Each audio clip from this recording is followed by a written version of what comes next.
I've remodeled the whole basement here. The Olivas family has lived in their home for 30 years and spend most of their time in the basement. We live down here about 90% of the time. We sleep down here. I mean, we shower down here. Until last week, when a backed up sewage line flooded their basement. It would just smell of urine and just, I mean, it's kind of like going into a PortaPotty. Tom Olivas tried snaking the drain. That didn't help.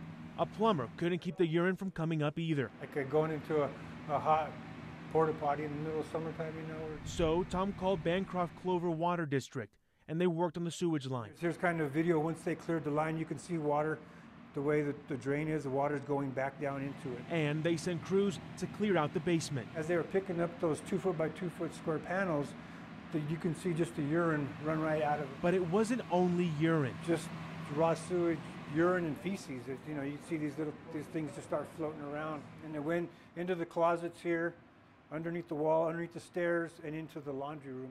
It just gross. As if the mess wasn't enough, the water district's insurance provider, TriStar, says they may be forced to pay for the damage. They charge you to maintain the lines and stuff like that out in the street, and then when there's an issue, they tell you, well, you know, hey, we're covered for $10,000, other, you know, and then it's your problem. Meaning any damage below 10 grand is the homeowner's responsibility. Since Tom doesn't have sewage insurance, as soon as he signs a work authorization form, he's now liable. I refuse to sign all that. With a basement in shambles. So here, see where the sewer's coming through?